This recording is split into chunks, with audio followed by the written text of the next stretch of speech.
ইউসুফ নবীন আলাইহিস সালাতু ওয়াস সালামের কিচ্ছা সকলের কম বেশ জানা আছে। জুলাইখা ছিল বিশ্ব সুন্দরী, তৎকালীন মিশরের প্রেসিডেন্টের স্ত্রী। মিশরীরা এমনি সুদর্শন চেহারাওয়ালা, তার ভিতরে বাদশার স্ত্রী। সারা মিশরের ভিতরে বাছাই করে জুলাইখা রূপসী ছিল, তাকে বিবাহ করেছে। কিন্তু জুলাইখার রূপের চাইতে ইউসুফ আলাইহিস সালামের রূপ কম না বেশি? কতটুক বেশি জানেন না? তা কতটুক বেশি? তাফসীরে জালালাইনি লেখে উতিয়াহু শত্রু সূরা। আল্লাহ মানব জাতির জন্য যত রূপ বরাদ্দ করেছে, গোটা মানুষরে এই চেহারা দেবে, তার অর্ধেক একা ইউসুফ আলাইহিস সালামরে দিছে। আদম থেকে নিয়ে কিয়ামত পর্যন্ত যত রূপসী সুন্দরী দেখেন, এ নায়ক ও নায়ক, সে নায়ক, মিশরি, সৌদি, পাকিস্তানি, ইন্ডিয়ান, প্রিয়াঙ্কা চোপড়া, আরো চোপড়া মুবলা খোপড়া ঠাকরা যা আছে, সব রূপ যত আছে, সমস্ত রূপ এক জায়গা কইরা তার অর্ধেক একা ইউসুফ রে দিছে। আর যে অর্ধেক না, সেই অর্ধেকের অর্ধেক দিয়েছে ইউসুফ আলাইহিস সালামের দাদি রে। তাহলে দাদি নাতিতে 12 আনা। আর যে চাইরে না, এই আমাকে সবাই কোটি কোটি মানুষের মধ্যে ভাগ হইছে, এর ভাগতি যে কেউ একটু বেশি দিচ্ছে, কেউ একটু কম দিচ্ছে, যারে যার সয়েজ হয়। এই রূপের পর পাগল হইয়া, ভক্ত হইয়া হাজার হাজার যুবক কচু গাছের সাথে গলায় দড়ি নিয়ে মরতেছে। রেলের তলে মাথা, বাসের তলে ভাষা, কতটা দিয়ে দিয়ে মরতেছে। বিষ খাচ্ছে, তামুক খাচ্ছে, হুক্কা খাচ্ছে, গুল খাইয়ে খেয়ে কি কয় তুইতে খাইয়ে মরতেছে। ওই সাইডেনার একটু কট্টুক বাগে পাতি বাড়ি কন্দি। তাহলে ইউসুফ আলাইহিস সালামের যে রূপ, পুরো মানব জাতির রূপের অর্ধেক, সেই রূপের পর জুলাইখা পাগল হবে না কেয়া? আহা, বলতেছি বলার কায়দায়, ভাবতেও পারতেছি না যে তা কেমন হতে পারে। তো ইউসুফ আলাইহিস সালামকে কোলে করে তো পালছে 13 বছরের পরের থেকে যুবক হওয়া পর্যন্ত, ভরপুর টলমলে যুবক, ভরা যৌবনের যুবক যখন হয়েছে, এই সুমার জুলাইখা নিজেকে কন্ট্রোল করতে পারতেছে না। ওই ছেলেবেলার থেকেই এশক শুরু হয়ে গেছে, ভালোবাসা। কিন্তু এতদিন অ্যাডাল্ট ছিল না, এজন্য আক্রমণ করে নাই। আজকে সুযোগ পাইয়া আগের থেকে মিস্টেরি নিয়ে এমনি তো স্বাভাবিকভাবে ঘরের দরজা এদানিং হয়েছে। আগে তো ছিল কি, তালা দেওয়ার ব্যবস্থা, বাইরে দিয়ে ভিতর দিয়ে দিত খিল দেওয়ার ব্যবস্থা, সিটকেনি, খিল, হুক মুখ এগুলো দিত, তাই না? ভিতরে তো তালা দিত না। তো জুলাইখা জানে যে ইউসুফ যে মুত্তাকিন পরহেজগার ছেলে, সে আমার এই প্রস্তাবে রাজি হবে না, কাজেই তারে যদি কাজে লাগাইতেই হয়, সে তো রাজি হবে না। সে বাঁচার জন্য দৌড় মারবে, দরজা খুলবে। সে দরজা যাতে খুলতে না পারে, মিস্ত্রি ডাকে ভিতর দিয়ে তালা দেওয়ার সিস্টেম করে একে একে 7টা গেটে তালা দিয়ে একের খাস কামরার মধ্যে নিয়ে গেছে। আর জুলাইখার মতো বিশ্ব সুন্দরী মহিলা, সেও এখনো বাচ্চা কাচ্চা হয়নি, যুবতী, গায়ের সম্পূর্ণ কাপড় নির্জনে ইউসুফ আলাইহিস সালাম সামনে খুলে ফেলাইছে। ফাইনাল মাফার সহ্য হবে। এই মুহূর্তে ইউসুফ আলাইহিস সালাম নিজেই বলতেছেন, ভিতরে বারবার কামড় দিচ্ছে, একটাবার হয়ে যাক, পরে তওবা করে নেব। নিজে দুর্বল হয়ে বলতেছেন, ওয়ামা উবাররিউ নাফসি ইন্নান নাফসা লাআম্মারাতুম বিসসুই ইল্লা মান রাহিমা রাব্বি। এই হলো মুহূর্তে কোন ব্যক্তি বাঁচতে পারবে না। আমি ইউসুফ তো যুবক, আরে 80 বছরে 90 বছরে বুড়ো যদি এমন চান্স পায়, সে বুড়ো ইমান বাঁচাতে পারবে না। একমাত্র সেই বাঁচবে যাকে আল্লাহ বাঁচাবে। কতক্ষণ? আল্লাহ ছাড়া এই জায়গা কেউ নাই, আল্লাহ ছাড়া কেউ নাই।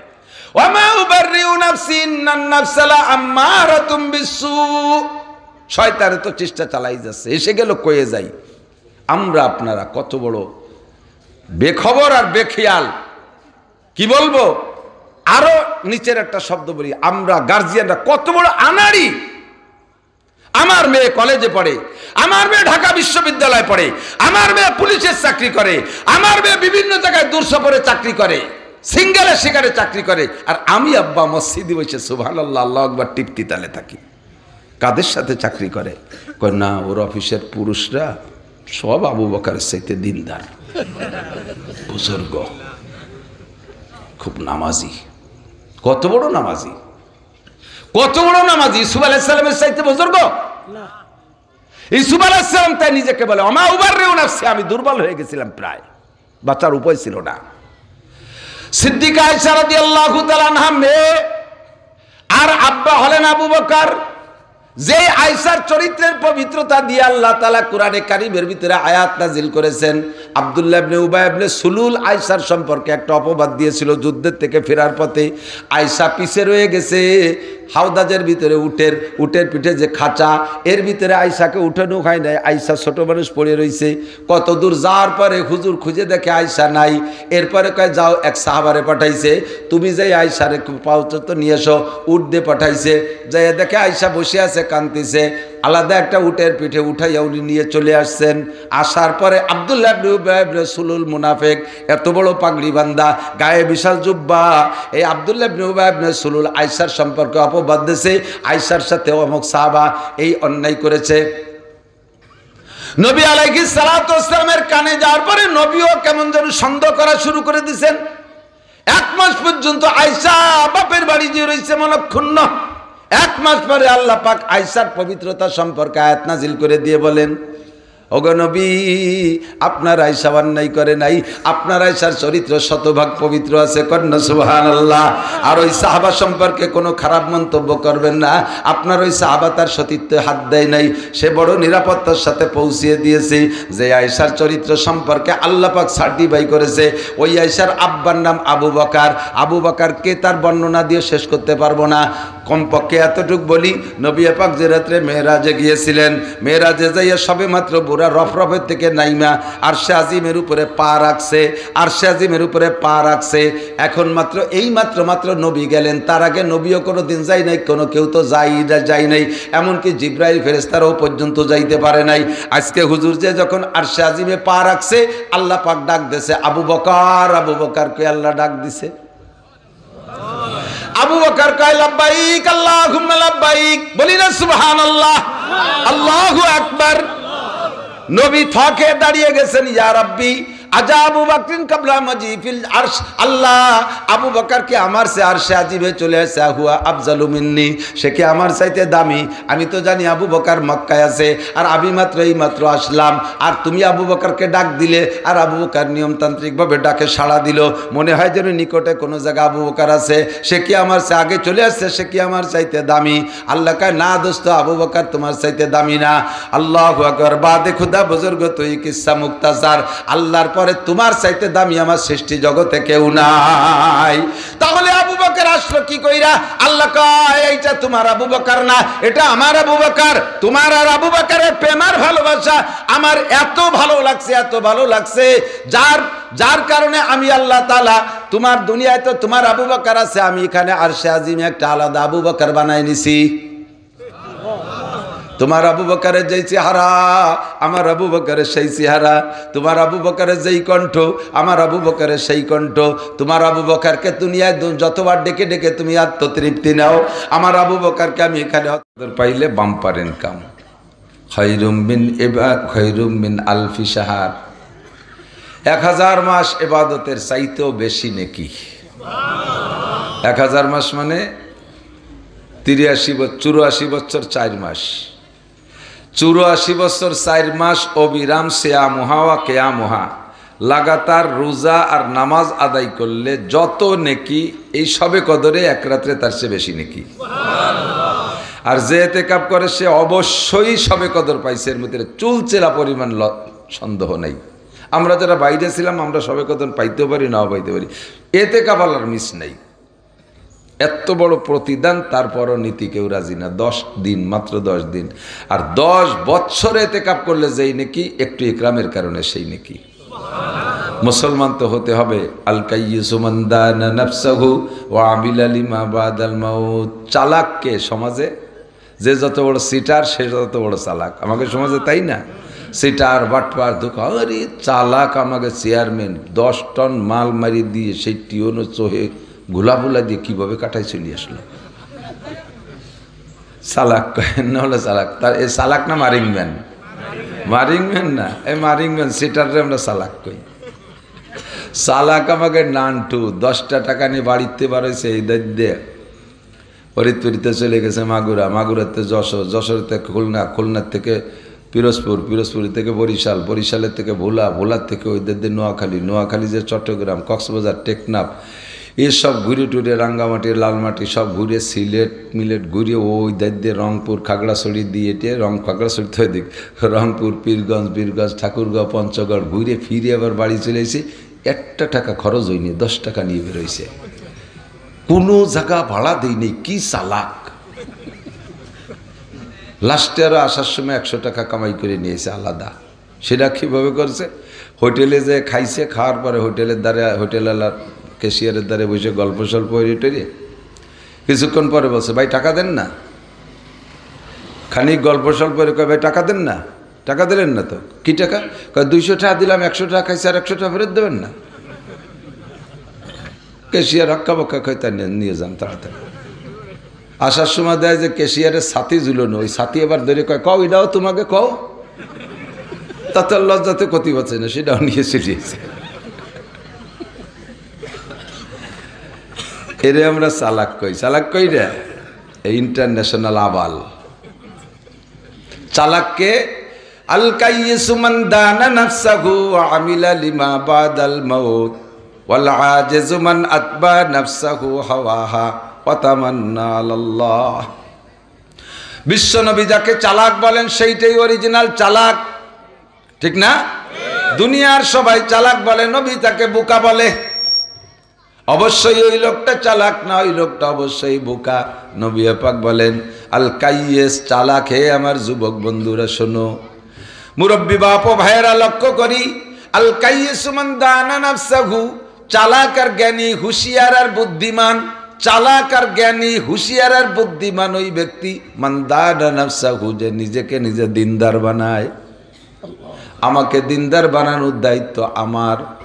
আমি যেমন আমাকে দুর্গা পূজায় নিতে পারি, আমি আমাকে ওয়াজ মাহফিলে আনতে পারি, আমি আমাকে উড়াকান্দি ঠাকুর বাড়ি নিতে পারি, আমি আমাকে ইচ্ছা করলে বিশ্ব ইজতেমায় নিতে পারি। কথা বলেন?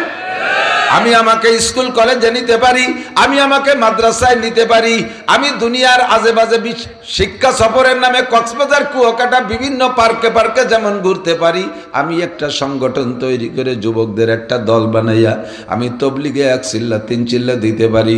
আমার ওদিকে যাওয়ারও যেমন স্বাধীনতা আছে, ক্ষমতা আছে, এদিকে আসার স্বাধীনতা ক্ষমতা আমার আছে কি আছে না? কাজেই আমি আমাকে দিনদার বানাইতে পারি, আমি আমাকে নামাজি বানাইতে পারি, পাক্কা প্রতিজ্ঞা নামাজ ছাড়বো না। আমি আমাকে দাড়ি রাখাইতে পারি, আমি আমাকে টুপি পরাইতে পারি, আমি আমাকে সুন্নতি পোশাকের অধীনে আনতে পারি, আমি আমাকে দিয়ে মেসক করাইতে পারি, বিরাজ ত্যাগ করতে পারি, আমি আমাকে দিয়ে ঢিলাকুলুক ব্যবহার করাইয়া শরীরকে সর্বক্ষণ পাক রাখতে পারি, আমি আমার জিহ্বাটারে কন্ট্রোল রাখতে পারি, অকথ্য ভাষায় গালাগালি করব না, আমি জীবনে কোনোদিন মিথ্যা কথা বলবো না। এ প্রতিজ্ঞা আমি করতে পারি কি পারি না? হুজুর বলেন আল কাইয়িসু মান দানা নাফসাহু, চালাক আর জ্ঞানী, হুঁশিয়ার আর বুদ্ধিমান ওই ব্যক্তি যে নিজেকে নিজে দিনদার বানাইলো। ওয়া আমিলা লিমা বাদাল মাউত, মরণের পরে যে আমলগুলো প্রয়োজন হবে, মরার পরে যে নেক আমলগুলো লাগবে, এই নেক আমলগুলো খুঁটে খুঁটে যেখানে যাব সেখানে পাবো। ওই নেক আমল কোথায় আছে সেই জায়গায় যে আমি করব, এই ব্যাপারে প্রতিজ্ঞা কইরা চেষ্টা করে, ওই লোকটা হলো অরিজিনাল চালাক। ওয়াল আজিজু মান আতবা নাফসাহু হাওয়াহা, আহমক, কমবক্ত, পোড়া কপালে, হতভাগ্য, দুর্ভাগ্য, বদনসিব, বোকা, আনাড়ি, যত বলা যায়, ওই লোকটা মান আতবা নাফসাহু হাওয়াহা, সে তার মনে যা চাই তাই করে, মনে যা চাই তাই করে। ওয়া তামান্না আলাল্লাহ, ফাঁকে আল্লাহর দিকে আশা করে বসে থাকে, আল্লাহ এবারে বেচতে না দিয়ে পারবে না। আল্লাহ কায় পারার সময় দেখিস কি পারি আর না পারি, কোন জায়গা দিতে পারি, পারার সময় দেখিস। করবা আকাম আর খাবা যাবা ভেস্তে। সবে বরাতে 2 কেজি জিলাপি কিনে মসজিদে ফাটাই দিয়ে, হুজুর আমার আব্বারে ভেস্তে ফাটাই দিয়েন, 2 কেজি জিলাপি তুই ভেস্তে বিক্রি হয়ে যাবে। তা তুই আয় মসজিদে, কেন আমি বলে বিড়ি খাচ্ছি, ও বিড়ি খাচ্ছে বলে যাবে না, 2 কেজি জিলাপিতে ভেস্তে কিনতে ফাটাই। আল্লাহ কা 2 কেজি জিলাপির বিনিময়ে যদি ভেস্তে বিক্রি হইতো, বদরে 14 জন সাহাবার গলা কাটানো লাগতো না, উহুদের ময়দানে 70 জন সাহাবার গলা কাটানো লাগতো না। কথা কন? তারাও জিলাপি দিয়ে বেচতে কিনে নিয়ে যাইতো।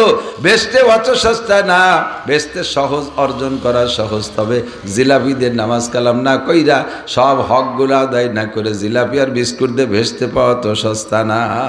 ওয়ালা আজিজু মান আতবা নাফসাহু হাওয়াহা ওয়া তামান্না আলাল্লাহ। আজকে রাত জুমার রাত। আরে জ্বালা, এ কথা কয় কিনা রে? ভলেন্টিয়ার তো সে নিজেও তো ভলেন্টিয়ারই উল্লি পারে, তো বোধ বুদ্ধি থাকা দরকার যে জায়গায় কি কওয়া উচিত। একেবারে এইরকম বলদলি হবে কেন? এই যে যাচ্ছে মুরব্বীরা আইলু লাঠি নিয়ে। আল্লাহু আকবার। আগামীকাল দিন শুক্রবার, এক বস্তা নেকি কামাই করবো, রাজি আছি? বলেন রাজি আছেন? চালাকি করতে হবে, খুব চালাকি করতে হবে। কোথায় নেকি, কিভাবে নেকি আছে, খুব হুজুর বলেন চালাক তো এই ব্যক্তি যে নিজেকে দিনদার বানায় আর নেক আমল কোথায় আছে খুঁটে খুঁটে আমল করে আখেরাতের জন্য, ঠিক না? কালকে এক বস্তা নেকি পাবেন। হুজুর আলাইহিস সালাতু ওয়াস সালাম আমরা আখেরি নবীর উম্মত, আমাদের আমলের ফাজাইল বলতে গিয়ে হুজুর, বিশেষ করে লাইলাতুল কদরের ফজিলত বলতে গিয়ে হুজুর একটা গল্প শোনাইলেন বনি ইসরায়েলের একটা লোকের। আমরা তো হায়াত কম পাই, আগের মানুষ কিন্তু লম্বা লম্বা হায়াত পেয়ে চলে গেছে। 100, 200, 300 বছর, 500 বছর, 1000 বছর, 2000, 2500, 3000, 3500 বছর হায়াত পা মানুষের কিচ্ছা আমি জানি। হযরত আদম আলাইহিস সালামের মেয়ের নাম সফুরা, সফুরার একটা ছেলের নাম উজ, হায়াত পাইছে 3333 বছর। আমাদের নবীর থেকে এই পর্যন্ত হলো 1440 বছর, হিজরতের পরে 1440 বছর। আর একজনে হায়াত পাইছে 3333 বছর। ও মানুষটা কতটুক জানেন? ও লম্বা ছিল 3600 গজ, 3.5 কিলোমিটার। এই গ্রামের নাম বাতা গ্রাম। ও যদি এই গ্রামে আসতো, 3.5 কিলোমিটার যে লোকটা লম্বা হয়, ও লোকটা 1 কিলোমিটার চওড়া হয়। আমরা 3.5 হাত লম্বা, 1 হাত চওড়া না? তাহলে 3.5 কিলোমিটার লম্বা হলে 1 কিলোমিটার চওড়া। ও এই গ্রামে আসলে সারা গ্রামে কেউ সুতি দিয়ে জায়গা হতো নাকি তা তুমি জানি, গ্রাম কট্টুক আমি জানি না। 2 গ্রাম লাগতো না সুতি দিতি, 2 গ্রামে 2 পাও, মাথা চলে যেত আর এক গ্রামে, পুরো ইউনিয়ন লেগে যেত। খাতো তালি কি বড়, কত বড় জুয়ন। ও যদি একক তো পায়খানা করে দিত, আমরা এত কজন তলে ভরি মরি যেতাম, ঠিক না? আল্লাহু আকবার। লম্বা হায়াত তারা পাইছে। আর এক দামলার কথা শুনছেন জানি না, সাদ্দাদ ভেস্তে বানাইছিল। ওর উপর দিয়ে কয়েক নবী চলে গেছে। শেষ নবী যার আমলে ওর শেষ হয়েছে, ওর আমলের শেষ নবী হযরত হুদ আলাইহিস সালাতু ওয়াস সালাম। 1700 বছর পর্যন্ত রাষ্ট্রপ্রধান ছিল, প্রেসিডেন্ট ছিল সাদ্দাদ, রাজা ছিল 1700 বছর। ওর আগে ওর বড় ভাইয়ের নাম সাদিদ, সে রাষ্ট্রপ্রধান ছিল 700 বছর। আমরা 700 বছরে কমপক্ষে 14 পুরুষ শেষ হয়ে যায় না? এই সময়কার মানুষের বনি ইসরায়েলের একজন 80 বছর 3টি আমল করছে, শুনে আশ্চর্য হবেন, ঈর্ষা হবে। হুজুর বলতেছেন বনি ইসরায়েলের একটা লোক লাগাতার 80 বছর একটা দিনও কাজা হয় নাই। 80 বছরে তার ইম্পর্টেন্ট 3টি আমল। একটা হলো 80 বছরের ভিতরে একটা রাত বিছানায় পিঠ দেয় নাই, রাতভর চুরিয়ে বেড়েছে। 80 বছর একটা না সারা রাত দাঁড়িয়ে দাঁড়িয়ে নামাজ, তাসবিহ, তাহলিল, জিকির ফিকিরের মধ্যে কাটাইছে। একটা রাত সে বিছানায় পিঠ দিয়ে ঘুমায় নাই। যে লোকটা সারা রাত সজাগ থাকে, সে লোকটা সারা দিন না হলেও দিনের অর্ধেক পর্যন্ত ঘুমায়। এবার সারা রাত 80 বছর ইবাদত করেছে, সারা রাত একটা রাতও ঘুমায় নাই। আবার দিনের বেলাও সে লোকটা ঘুমায় নাই। দিনের বেলা ওই লোকটা বিভিন্ন ফ্রন্টে কাফেরের সাথে যে যুদ্ধ হয়, কোনো না কোনো যুদ্ধের সাথে শরীক হইয়া কাফেরের মোকাবেলায় জিহাদ করেছে 80 বছর। যে লোকটা 80 বছর রাত্রে ঘুমায় নাই, দিনের বেলা জিহাদ করেছে, ময়দানে, যুদ্ধের ময়দানে, কাজিরাঙ্গার ময়দানে গেলে জিব্বের অবস্থা কি হয় তা আপনারা সালতার মানুষ ভালো জানেন। কাজিরাঙ্গায় মাঝে মাঝে করে থাকেন, মারামারি যখন লেগে যায় তেঁতুল খালিও জিব্বের রস থাকে না। মহিলারা শুধু তেঁতুল গ্যাটিস দিতে থাকে, খালি তেঁতুল আগয় দিতে থাকে, গুছি দিতে থাকে, তেঁতুল খায়, মুখের ভিতরে ভিজে গামছা ঢুকে যায়, তাও রস থাকে না মারামারির সময়। আর এই লোকটা 80 বছর কাফেরের মোকাবেলায় লড়ছে, রোজা থাইকা একটা রোজাও ছাড়ে নাই। সাহাবায়ে কিরাম আশ্চর্য হয়ে বলেন, ওগো নবী, হাসরের মাটিতে হীরায় আকসটে জান্নাতে চলে যাবে, ওদের এই লম্বা হায়াতের ভিতরে এত মোটা ইনকাম, আপনি বলেছেন হায়াত উম্মতিকা বাইনা সিত্তিন ওয়া সাবঈন, আপনার উম্মতের হায়াত 60 থেকে 70 এর মাঝামাঝি, আপনার উম্মতের হায়াত 60 থেকে 70 এর মাঝামাঝি, ব্যতিক্রম দুই একজন 80-90 বাসে, বেশিরভাগ মানুষই তো 70 পর্যন্তের মধ্যে পড়ে যাচ্ছে। কথা বলেন ঠিক কি ঠিক না? বুড়োর চাইতে যুবক মরে বেশি, বুড়োর চাইতে জোয়ান মরে বেশি। কথা বলেন, বুড়ো মানুষ তো মরেই না, বুড়ো মানুষ মরতে, বুড়ো তো হতেই পারতেছে না, তার আগেতেই তো শুয়ে পড়তেছে, জাইড়িয়ে মরিয়ে যাচ্ছে যুবকরা। মোটরসাইকেল নিয়ে পড়ে যুবক, বাস নিয়ে পড়ে যুবক, প্রাইভেট কার নিয়ে পড়ে যুবক, গার্মেন্টস পুড়ে মরে যুবক। গার্মেন্টসের মধ্যে কি 80 বছরের বুড়োতে আছে নাকি? গার্মেন্টসে আগুন লাগলে যুবক মারে, পাম্পে আগুন লাগলে যুবক মারে, বিভিন্ন ইন্ডাস্ট্রিজ কলকারখানায় আগুন লাগলে যুবক মারে, যুবক মরে সাপ হয়ে যায়, বুড়ো পর্যন্ত আসতেই পারে না। আপনার উম্মতের হাত 60 থেকে 70 এর মাঝামাঝি, এর ভিতরে আমরা যারা আপনার সামনে উপস্থিত আছি, জীবনের শুরুতে লম্বা একটা টাইম চলে গেছে, মূর্তি পূজা করেছি, শিরিক আর কুফর আর বিভিন্ন নোংরামির মধ্যে কাটাইছি। অবরবেলায় এসে আপনার নবী হিসেবে পাইলাম। একের বয়স 50 চলে গেছে, কের বয়স 40 চলে গেছে, কের বয়স 60 চলে গেছে, আর কয়দিনই বা বাঁচব। হুজুর, এই অল্প সময়ের ভিতরে মোটা আমল করা আমাদের দ্বারা সম্ভব না। ওই সমস্ত আগের মানুষ লম্বা লম্বা আমল করে জান্নাতে চলে যাবে, আমরা আপনার উম্মতে পিছিয়ে পড়ে যাব। হুজুর কয়, লা তাহজানু ওয়া লা তাখাফু, টেনশনও করো না, ভয়ও পেও না, তোমাদের জন্য আমি একটা অফার নিয়ে আসছি। আল্লাহ পাক আমাকে অফার দেওয়ার জন্য দুনিয়ায় পাঠিয়েছেন। ইয়া আইয়ুহান নাবিয়্যু ইন্না আরসালনাকা শাহিদান ওয়া মুবাশশিরান ওয়া নাযীরা, হে নবী, আপনাকে দুনিয়ায় উম্মতের পক্ষে বিপক্ষে সাক্ষী দেওয়ার জন্য পাঠিয়েছি। হাসরের মাঠে যেভাবে সাক্ষী দিবেন আমি সেইভাবে বিচার করব।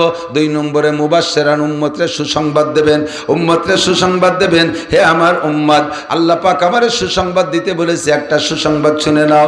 ওই লোকটা 80 বছর ইবাদত করে যেই নেকি ইনকাম করেছে, তোমাদের জন্য লাইলাতুল কদরে খায়রুম মিন আলফি শাহর, আল্লাহ পাক একটা রাত বছরে বরাদ্দ করেছেন।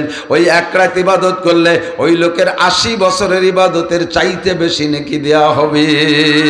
আল্লাহু আকবার। বড় মানুষের এলাকায় থাকলেও কিছু না কিছু পাওয়া যায়, ঠিক না? বড় নেতার এলাকায় থাকলে ওই এলাকা ধরে দামি হয়ে যায়। 2.5-3 লক্ষ নবী রসুলের মধ্যে আমার নবীর চাইতে দামি নবী কেউ না। আমার নবীর উম্মত হওয়ার বদলতে জামাল কামাল লালটু বল্টু জুয়েল টুয়েল টুলু লুলু ডলি পলি জরিনে সকিনে খালেক মোল্লা মালেক মোল্লা যারাই আছেন, আমি আপনি যা করি, পেঁয়াজ লাগাই, পাট বুনাই, কুষ্টা কাটি, যা করি না করি, আমরা কিন্তু শেষ নবী মোহাম্মদুর রাসূলুল্লাহর উম্মত। আমাদের একটা ভেটো পাওয়ার আছে, ভেটো পাওয়ার কয় না, আমাদের একটা ভেটো পাওয়ার আছে। ওই ভেটো পাওয়ারের বিনিময়ে আমল করব কম, নেকি পাবো বেশি। আল আমালু কালিল ওয়াল আজরু কাসির, পরিশ্রম হবে কম, পারিশ্রমিক পাবেন বেশি, ডিউটি করবেন কম, বেতন পাবেন বেশি, আমল করবেন কম, নেকি পাবেন বেশি, ইবাদত করবেন কম, সওয়াব পাবেন বেশি। এত বড় গনিমত সুযোগ পেয়েও যদি কেউ ছেড়ে দেন, তার চাইতে বড় হতভাগা আর কপাল পোড়া হইতে পারে না। শ্রেষ্ঠ 4 রাসূলের এক রাসূল ঈসা রূহুল্লাহ আলাইহিস সালাতু ওয়াস সালাম, যার দুনিয়ায় কোনো আব্বা নাই, সরাসরি আল্লাহ পাক মারিয়ামের পেটে রূহ পাঠাই দিয়া যেই সন্তানটাকে ডেলিভারি করাইছেন, নাম তার ঈসা নবিয়ুনা আলাইহিস সালাতু ওয়াস সালাম। একবার পাহাড়ের ভিতর দিয়ে হাঁটতেছে, একটা পাহাড়ের পাদদেশে দেখে সাদা ফকফকে একটা পাথর, এমন সাদার সাদা, জীবনে কোনোদিন এমন সাদা দেখে নাই। এ জায়গাও কত সাদা কাপড় পরা আছে দেখেন, সাদার মধ্যে ক্লাসিফিকেশন আছে, সব সাদা কিন্তু একরকম সাদা না, এনার চাইতে ওটা একটা সাদা বেশি, তার চেয়ে আর একটা সাদা বেশি। ঈসা আলাইহিস সালাম জীবনে যত সাদা দেখছে, এই পাথরের মতো সাদা কোনো দিন দেখে নাই। তাক করে চেয়ে আছে, বারবার তাকাচ্ছে। আরশে আজিমের মালিক ডাক দিয়ে বলে, ইয়া ঈসা আতাজাবু বিবিয়াজি হাদাল হাজার, ও ঈসা, তুমি এই পাথরের সাদা দেখে আশ্চর্য হচ্ছ? ক্বালা নাম, জি আল্লাহ। মামা রাআইতু কাত্তু হাকাযা, আমি এরকম সাদা তো জীবনে কোনোদিন দেখি নাই, আমি আশ্চর্য হচ্ছি তুমি কিভাবে এত সাদা বানাইলা। আল্লাহ পাক বললেন, আতাজাবু বিবিয়াজি হাদাল হাজার, এই সাদা দেখে আশ্চর্য হচ্ছ, আতারা আজাবা মিনহু, এর চেয়ে যদি আশ্চর্য কিছু দেখানোর মতো আমার কাছে থাকে, তাকে তুমি দেখবা? কয় আল্লাহ আল্লাহ আরা, অবশ্যই দেখবো, এর চেয়ে আশ্চর্য আর কি হতে পারে? আল্লাহ কয়, এর চেয়ে আশ্চর্য ওই পাথরের মধ্যে লুকায়িত আছে, তা দেখবো কি করে? এই পাথরের ভিতরে বন্দি আশ্চর্য কিভাবে দেখবো? আল্লাহ কাইজিবিয়াসাকাল হাজার, তোমার হাতের লাঠি দিয়ে ওই পাথরের মাঝখানে একটা পিটান দাও। হাজারাবা ঈসা আল হাজার, পাথরের মাঝখানে পিটেন দিলে একটা ডিমের মাঝখানে একটা চিকন লোহার শলা দিয়ে পিটেন দিলে খোলা দুইটা দুদিক চলে যায়, মাঝখান থেকে টকটকে একটা সাদা কুসুম বেরিয়ে আসে। যখন পাথরে বাড়ি মারছে ডিমের খোসার মতো দুই অংশ দুই দিক সরে চলে গেছে। ফাখারাজা সাহাবুন, ইতিমধ্যে দেখে পাথরের মধ্যে বন্দি ছিল একটা জোয়ান, একটা যুবক, বুড়ো না একটা যুবক। ওই যুবকটা পাথরের মধ্যে ছিল, সে বেরিয়ে আসছে। বলি না সুবহানাল্লাহ। ঈসা আলাইহিস সালাম আসছে, যা কপাল, এই পাথরের নিশ্ছিদ্র পাথর, অক্সিজেন যায় না, কার্বনও তার থেকে বের হয় না। এর ভিতরে বিনা ফুটো বিনা ছিদ্রের ভিতরে কিভাবে মানুষটা জীবিত থাকলো? যুবক পাথর দুই টুকরা চলে গেছে, আর যুবক বেরে হাঁটা শুরু করছে তা না, পাথরের দুই টুকরা দুদিক চলে গেছে। দেখে যায় নামাজের উপরে যুবক দাঁড়িয়ে দাঁড়িয়ে নামাজ পড়তেছে। ঈসা আলাইহিস সালাম অবলোকন নজরে তাকায় আছে, কি দেখাইলে আল্লাহ? তোমার কুদরত কোন কোন জায়গায় এরকম গোপনে লুকায়িত আছে জানি না। কিছুক্ষণ পরে যুবক যখন সালাম ফিরেছে, ঈসা আলাইহিস সালাম জিজ্ঞেস করছে, ইয়া আব্দুল্লাহ, ওগো আল্লাহর বান্দা যুবক, কাম তা'বুদাল্লাহ ফি হাদাল হাজার, তুমি এই পাথরের মধ্যে কতদিন ইবাদত করতেছো? কতদিন তুমি এই জায়গা? যুবক জবাব দেয়, তাকরিবান 400 আম। একটু বলে ফেলি সুবহানাল্লাহ। আনুমানিক 400 বছর নামাজ পড়ি। কয়শো? 400 বছর আমি পাথরের মধ্যে বন্দী অবস্থায় নামাজ পড়ি। ঈসা আলাইহিস সালাম আরো আশ্চর্য হয়ে গেলেন, ও সুবহানাল্লাহ, 400 বছর নামাজ পড়ে, কতকাল ধরে নামাজ পড়ে, কি সুন্দর নামাজ। আরে ভাই, আমার নামাজের মধ্যে আমি নামাজ পড়ি, তা কবুল না হইলে না হইতে পারে নানান কারণে। 1 নম্বরে আমার কিরাত ভালো না, 2 নম্বরে নামাজের ফরজ ওয়াজিব সুন্নত জানি না, কোনটা কোন পাশে মাইর হয়ে যাচ্ছে টেরও পাই না, কতক্ষণ। 3 নম্বরে আমার নামাজের যদি সুন্দর নামাজও পড়ি, ওর মধ্যে রিয়া এসে যায়। কোনো ইমাম সাহেবের যদি কিরাত বড় সুন্দর হয়, সুর দিয়ে টান দিয়ে কণ্ঠ দিয়ে পড়ে, মনে মনে উম্মতের কাছে প্রশংসার লোভ করে, মানুষের কাছে প্রশংসার লোভ যদি করে ইবাদতের মাধ্যমে, একে বলে শিরিক ফিল ইবাদত। আল্লাহ কয়, ওয়ালা ইউশরিক বিইবাদাতি রাব্বিহি আহাদা, তোমার রবের ইবাদত করতে যে কাহারও কাউকে শরীক করবা না। মানুষকে শরীক করার অর্থ হলো ইবাদত করে মানুষের কাছে প্রশংসা পাইতে চাওয়া। 10,000 টাকা দিচ্ছে অমুক, জোরে কন মারহাবা। এই মারহাবা না কইলে টাকা দিতে চায় না। এবার যদি মারহাবা না কয়, হুজুরে কয়ে যে আগামীবার যাইয়ে দেহ জম্মের দিয়া দিবানি, তাহলে উনি টাকা দিছে কি সোয়াবের জন্য না মারহাবার জন্যে? এই টাকায় 1 পয়সারও নেকি হবে না। মসজিদ একটা বানাইয়া তার গায়ে নেম প্লেট লিখে দিছে অমুকের ভিটা অমুক। কেন? যুগের পর যুগ মসজিদ থাকবে, মানুষের দেখবে এত সালে অমকের ভিটা অমক মসজিদ দিয়ে গেছে, ওই মসজিদে নামাজ পড়ে আর ভিটারে ভেসতে যাবে, তুমি মসজিদে একটা নেকিও পাবা না।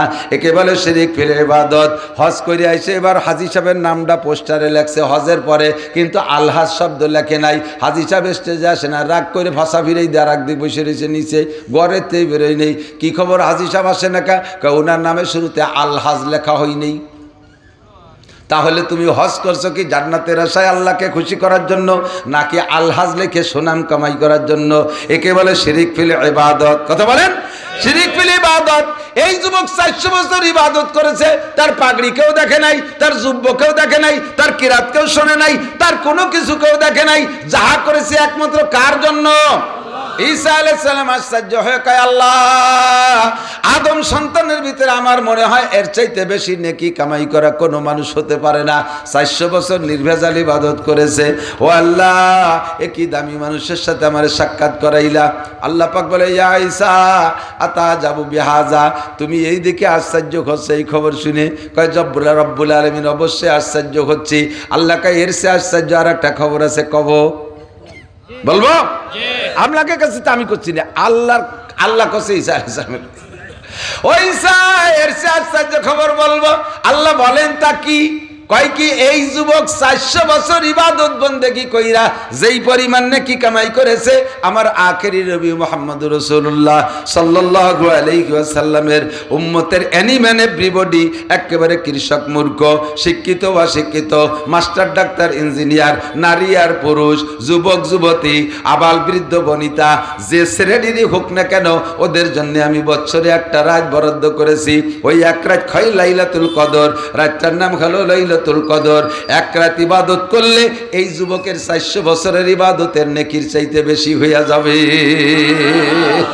কেন করবা না যুবক, কেন করবা না? এর চাইতে সুসংবাদ আর আমার হাতে নাই।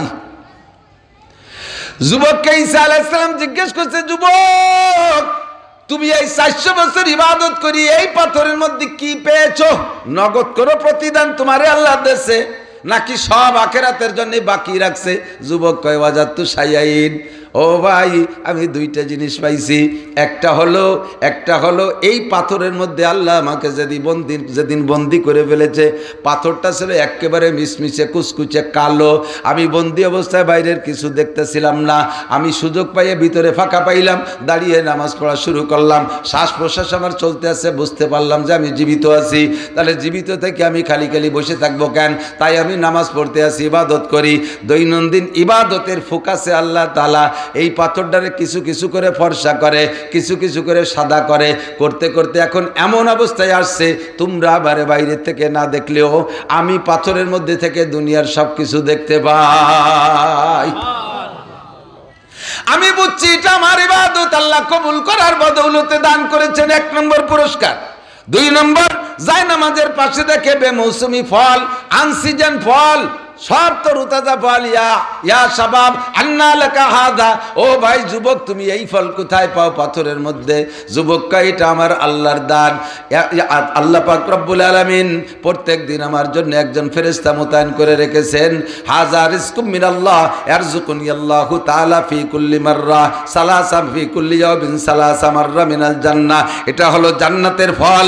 প্রত্যেক দিন একজন ফেরেশতা জান্নাত থেকে 3 বেলা পৌঁছাই দিয়ে যায়। আল্লাহু আকবার, আমিনু কামা আমানান নাস। এ যুবক পিছনের কিচ্ছা বাদ দাও।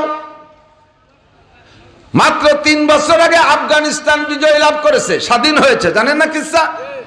এই আফগানিস্তানে যখন 88-89-তে রাশিয়ার সাথে যুদ্ধ চলতেছিল, সেই সময় বাংলাদেশের অনেক মুজাহিদিনরা আফগানিদের সাথী হইয়া রাশিয়ার বিরুদ্ধে যুদ্ধ করেছে। ওই সময় বাংলাদেশে নগদ নগদ নিউজ আসতো, বিভিন্ন পেপার পত্রিকা, রেডিও, টেলিভিশনের মাধ্যমে আমরা পেপারগুলো পড়তাম, দেখতাম ওর ভিতরে। এবং পরবর্তীতে মুজাহিদদের কাছে সরাসরি শুনেছি, এক মুজাহিদ 1000 রুশ সেনাদের পালায় পড়ে গেছে, দল থেকে বিচ্ছিন্ন হয়ে আছে, পদ্মে যাইতেছে, ওই জায়গা সাক্ষাৎ হয়ে গেছে 1000 রুশ সেনাদের সামনে। রুশ বাহিনী মুজাহিদরে দেখা মারছে ধাওয়া মারার পরে যুবক যাবে কোন জায়গায়? আফগান তো পাহাড়ি এলাকা, একটা সুড়ঙ্গ গর্ত পাইছে, গুহা, ওর মধ্যে ঢুকে গেছে আত্মরক্ষার জন্য। যখন ভিতরে ঢুকছে, পিছনে পিছনে আবার রুশ বাহিনী লাইট নিয়ে ঢুকছে। ওদের তো ড্রোন আছে, ড্রোন ছাইড়া দিছে। ভিতরে যুবক বসে আছে, ড্রোনটা ভিতর দিয়ে ঘুরে চলে আসছে। যুবকরে ড্রোনে ক্যামেরা করতে পারে নাই, ভিতরে লাইট দিয়ে ঘুরে ঘুরে পায় না, ড্রোনেও খুঁজে পায় নাই। এবার কয় পিছন দিয়ে কোনো রাস্তা নাই, কোনো দরজা সুড়ঙ্গ নাই, গেল কোন জায়গায়? এই খুঁজে যখন না পাইছে, এবার বিশাল পাথর একটা 50-60-100 জনে ধইরা বড় একটা পাথর এনে ওই গুহার মুখে দিয়ে বন্ধ করে রাখছে, একা ঠেলে বের হতে পারবে না। মুজাহিদ যুবকের কাছে তেমন কিছু ছিল না, ছিল ছোট্ট একটা টেঙ্গির মতো, টেঙ্গি কয়নি কই যে একটা কুপার মতো ছিল, ওইটা তার কাছে ছিল। এটা তার যুদ্ধের হাতিয়ারের মধ্যে একটা প্রয়োজন হলে ব্যবহার করে। এই কুপা ছাড়া তার কাছে কিছুই ছিল না। আল্লাহু আকবার। এই যুবক ওর মধ্যে বসে আছে 2-3 দিন পর্যন্ত, আর ঠেলাঠেলি করে বের হতে পারে না। এবার বের হবে কিভাবে? ইতিমধ্যে 3 দিন পরে একজন আল্লাহর বান্দা ওই গুহার মধ্যে আসছে এক খানসা খাবার নিয়ে। এক খানসা খাবার নিয়ে আইসা কয়, ইয়া আব্দুল্লাহ, ইয়া মুজাহিদ ফি সাবিলিল্লাহ, হাযা মিনাল্লাহ, হাযা মিনাল জান্নাহ।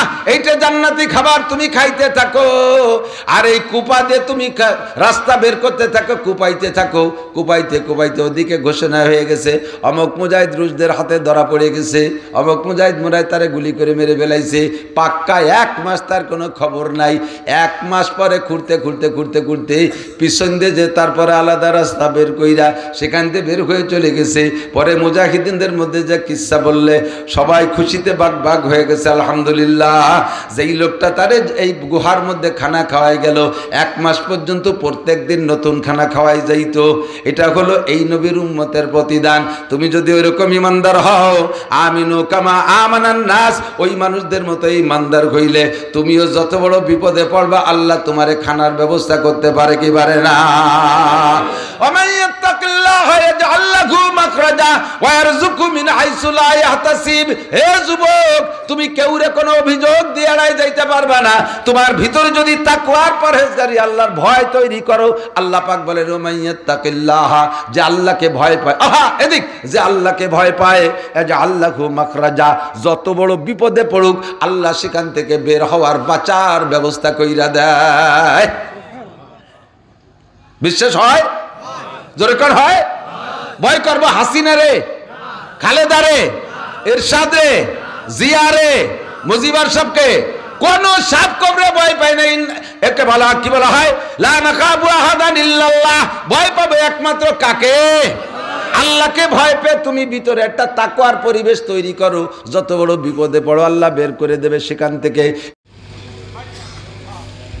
ইন তাজতানিবু কাবাইরা মা তুনহাউনা আনহু নুকাফির আনকুম সাইয়্যাতিকুম ওয়া নুদখিলকুম মুদখালান কারীমা। ثم قال الله تعالى وأقم الصلاة طرفي النهار وزلفا من الليل إن الحسنات يذهبن السيئات ذلك ذكرى للذاكرين. وقال محمد رسول الله صلى الله عليه وسلم الصلوات الخمس والجمعة إلى الجمعة ورمضان إلى رمضان مكفرات ما بينهن إذا اجتنب الكبائر. وعن أبي هريرة رضي الله تعالى عنه أنه قال قال رسول الله صلى الله عليه وسلم من يأخذ مني 5 خصال فيعمل بهن أو يعلم من يعمل بهن.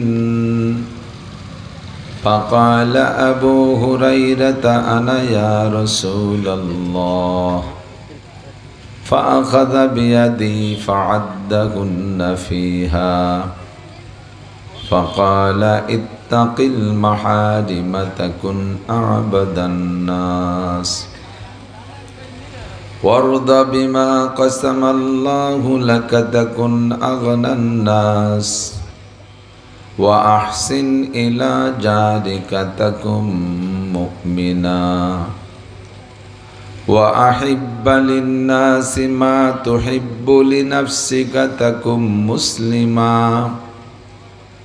ولا تكسر الضحك فإن كسرة الضحك تميت القلب أو كما قال عليه الصلاة والسلام.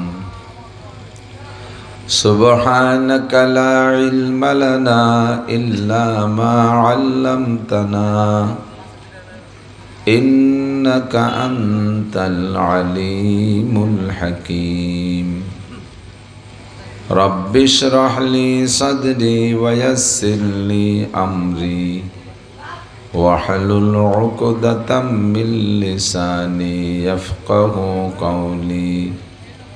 رب زدني علما.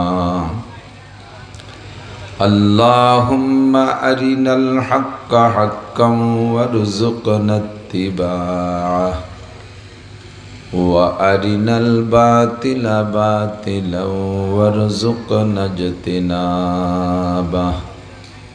সকলে বলি আমিন।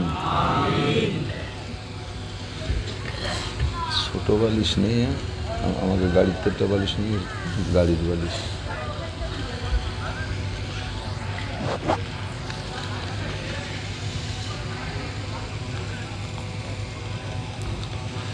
একটু দুরূদ শরীফ পড়িয়ে নেই। আল্লাহুম্মা সাল্লি আলা মুহাম্মাদিন ওয়া আলা আলি মুহাম্মাদ কামা সাল্লাইতা আলা ইব্রাহিম ওয়া আলা আলি ইব্রাহিম ইন্নাকা হামিদুম মাজিদ।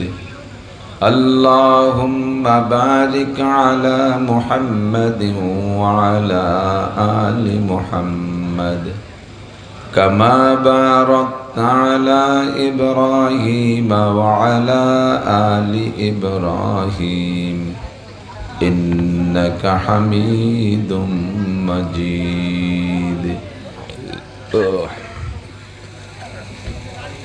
এই পাশে কথা কয় কারা? এই পাশে কথা বলেন না আপনারা, ডিস্টার্ব হয়। ঐতিহ্যবাহী বাতাগিরাম হাকিমুল উলুম হাফিজিয়া মাদ্রাসা সালতা ফরিদপুর বাংলাদেশের উদ্যোগে আয়োজিত বার্ষিক ওয়াজ মাহফিল। মাহফিলের সম্মানিত সভাপতি হজরত মাওলানা মুফতি শফিকুল ইসলাম সাহেব, মোহতামিম রাজাপুর মাদ্রাসা। প্রধান অতিথি হজরতুল আল্লাম হজরত মাওলানা মুফতি ফুরকান আহমদ কাসেমি।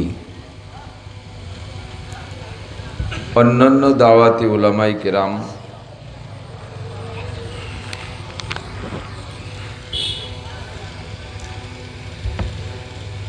মাদ্রাসার সুযোগ্য সুদক্ষ মোহতামিম সাহেব হুজুর, যোগ্য আসাতেজায়ে কিরাম, আজিজ আমতুলাবা, এ অঞ্চলের অনেক অনেক উলামায়ে কিরাম, আয়েম্মায়ে মাসাজিদ, প্রাণপ্রিয় দেশবাসী, অত্যন্ত দামি রাত, জুমার রাত, আগামীকাল শুক্রবার। আরবিতে সন্ধ্যা থেকেই শুক্রবার শুরু হয়ে যায়।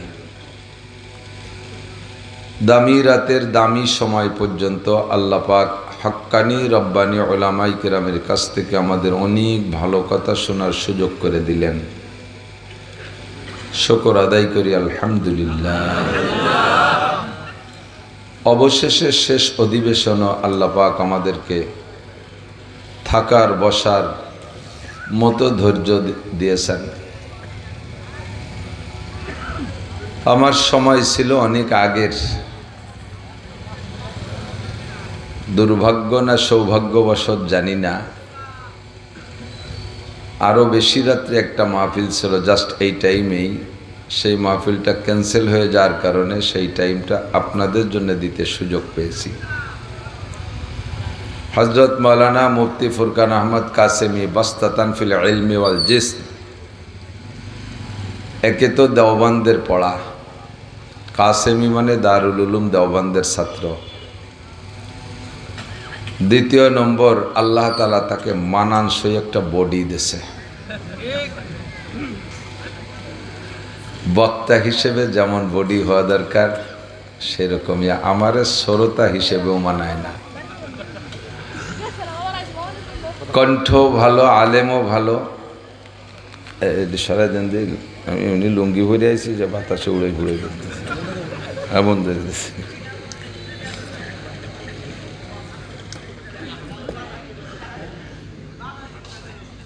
ঘুরি আমি পাবলিকের ভিতরে, চাল চলন আমার পাবলিক পাবলিক,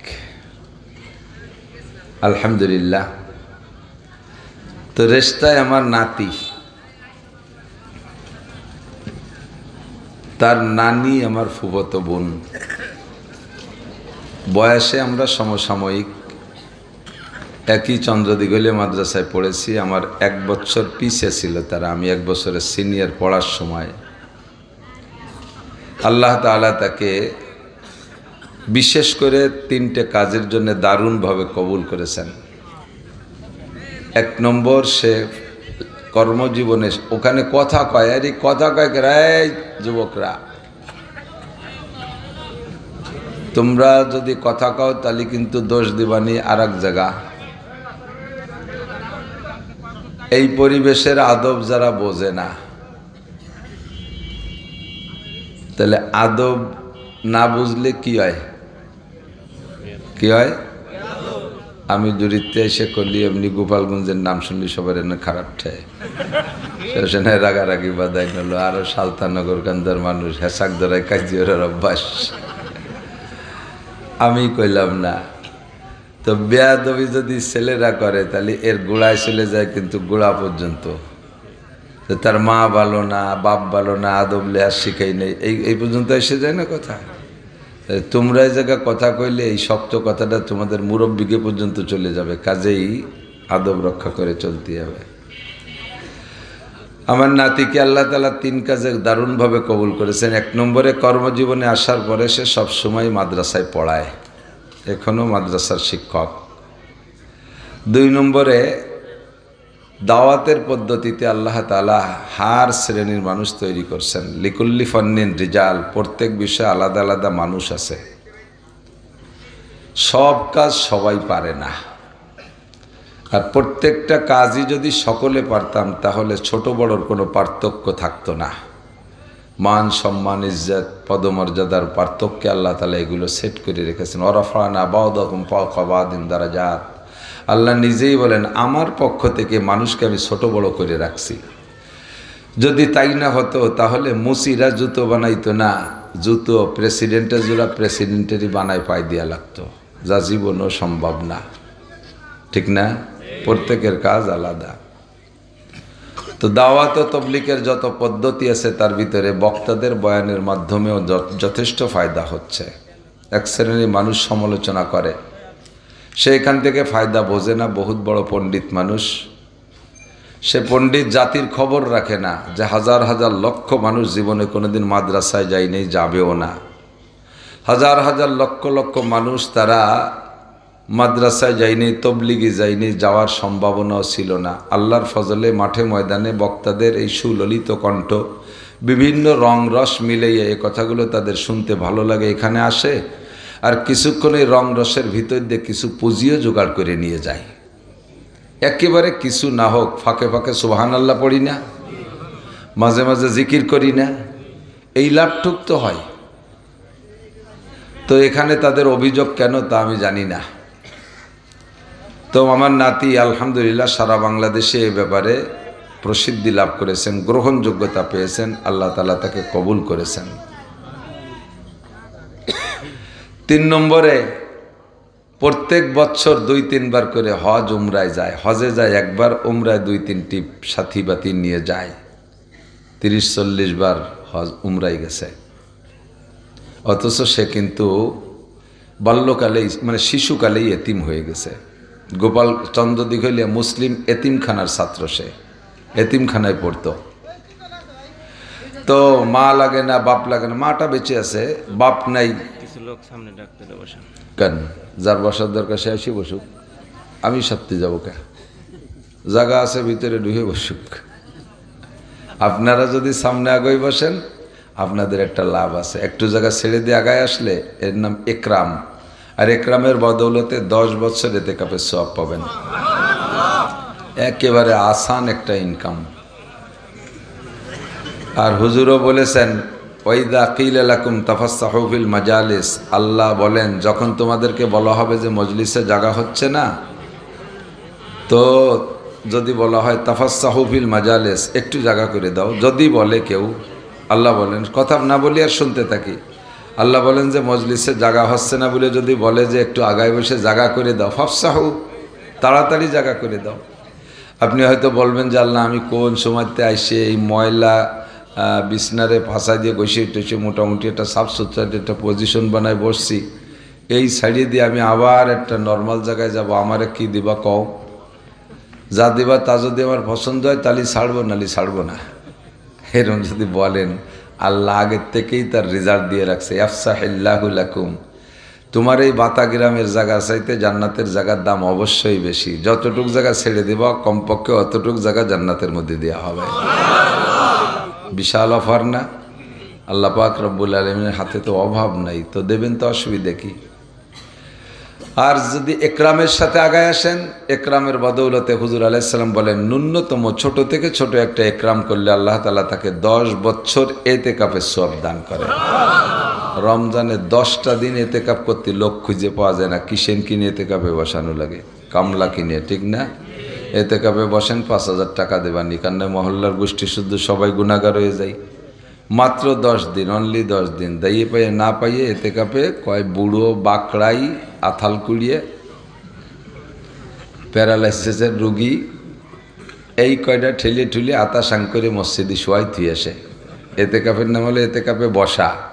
এতেকাফে বসে না, যে কয়জনরে দেশে তাকে বসার শক্তি নেই, এতেকাফে শোয়। এরপরও 10টা দিন বুড়োর বাইরে কোনো কাজ নাই, বাড়িও বারান্দায় শুয়েছিল, তারপরও মসজিদে মোটে থাকতে মনে চায় না। কই মাসের মতো কানে আটতে আটতে আটতে আটতে গোষ্ঠী গোষ্ঠী দরজার দ্বারে চলে আসে, অর্ধেক ভিতরে অর্ধেক বাইরে। ওলামান খেলাধুলা করে, তাকে ডায় জড়ি নিয়ে শুনিয়ে যা, তোর দাদিরে কোষ দুটো বিড়ি দিয়ে যাতি, এতে কবে শুইছে। তো 10 দিন যদি সহি এতেকাফ করে, ওই লোকটা যা পুরস্কার এতেকাফের বিনিময় আছে তা তো পাবেই, পাশাপাশি সবে কদর পাবে। নির্ঘাত যে লোক এতেকাফ